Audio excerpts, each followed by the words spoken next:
उठो मेरे शेरों, इस भ्रम को मिटा दो कि तुम निर्बल हो। तुम एक अमर आत्मा हो, स्वच्छंद जीव हो, धन्य हो, सनातन हो। तुम तत्व नहीं हो, तत्व तुम्हारा सेवक है। तुम तत्व के सेवक नहीं हो। जी हाँ, हम बात कर 2023 में स्वामी विवेकानंद की इस जयंती के अवसर पर आज हम उन्हें सत सत नमन करते हैं और उनको याद करते हैं।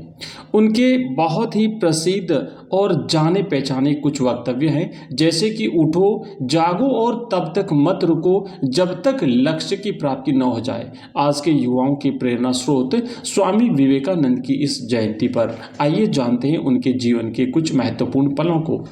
स्वामी विवेकानंद, जिन्होंने पश्चिमी देशों के बड़े बड़े विद्वानों को बौना साबित करके भारत को विश्व गुरु के रूप में पुनर्स्थापित किया। ज्ञान परंपरा के शिखर पुरुष स्वामी विवेकानंद जी का पूरा नाम नरेंद्र दत्त था। आज से ठीक 129 साल पहले जब स्वामी विवेकानंद ने अमेरिका के शिकागो शहर में सर्वधर्म सम्मेलन में हुंकार भरी थी, तो पूरी दुनिया उनकी मुरीद हो उठी। लोगों ने भारत को विश्व गुरु मानने के लिए मजबूर होना पड़ा। अमेरिकी अखबारों ने स्वामी विवेकानंद को धर्म संसद का सबसे महान वक्ता बताया था। गुलाम भारत के इस युवा पीढ़ी को जागरूक करके स्वामी विवेकानंद ने युवाओं से कहा था कि उठो, जागो और तब तक मत रुको जब तक लक्ष्य की प्राप्ति न हो जाए। स्वामी जी ने भारतीयों के अंदर देशभक्ति की भावना जागृत की। यही कारण है कि स्वामी विवेकानंद की जन्म जयंती को राष्ट्रीय युवा दिवस के रूप में प्रतिवर्ष 12 जनवरी को मनाया जाता है।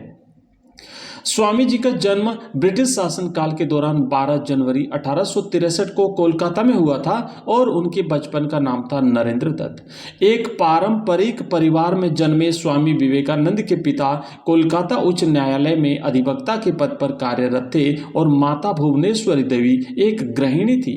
स्वामी विवेकानंद को देश के सबसे महान सामाजिक नेताओं में से एक माना जाता है। वे धर्म, दर्शन, वेद, साहित्य, पुराण, उपनिषद आदि के ज्ञाता थे। बहुत कम उम्र में उन्होंने वेद, अध्यात्म और दर्शन शास्त्र का बहुत ही गहन अध्ययन कर लिया था। मात्र 25 वर्ष की उम्र में उन्होंने सांसारिक मोह माया त्याग करके सन्यासी और वैरागी जीवन को अपना लिया था। स्वामी विवेकानंद जी की जन्म जयंती स्कूल, कॉलेज, शैक्षणिक संस्थानों और सरकारी कार्यालयों में काफी धूमधाम से मनाई जाती है। और स्वामी विवेकानंद के कुछ महत्वपूर्ण वक्तव्य कि अनुभव ही आपका सर्वोत्तम शिक्षक है, जब तक जीवन है सीखते रहो। आगे उन्होंने कहा, खुद को कमजोर समझना सबसे बड़ा पाप है।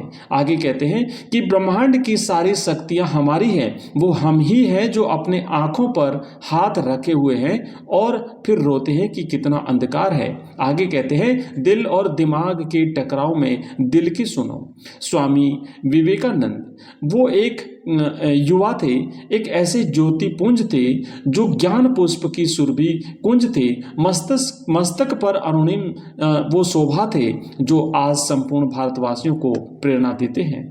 स्वामी विवेकानंद को अपनी मृत्यु का आभास शायद पहले ही हो गया था। मशहूर बांग्ला लेखक मणिशंकर मुखर्जी अपनी पुस्तक में लिखते हैं कि स्वामी जी अक्सर कहते थे कि मैं 40 साल से अधिक जीवित नहीं रहूंगा, लेकिन इन 40 वर्षों के जीवन काल में स्वामी जी ने आने वाले 500 वर्षों तक की भविष्यवाणी कर दी थी। स्वामी जी के विचार आज के युग में भी बहुत ही प्रासंगिक हैं। हमें अपने जीवन में उनके विचारों को उतारना है। इस तरीके से हम स्वामी जी को प्रणाम करते हैं, नमस्कार करते हैं। अपनी इन भावनाओं के साथ हम उन्हें प्रणाम करते हैं और स्वामी जी के जीवन को हमें अपने जीवन में, उनके कर्मों को, उनके द्वारा दी हुई शिक्षाओं को हमें अपने जीवन में उतारना है। इस बात का हम आज इस पावन अवसर पर प्रण करते हैं। धन्यवाद।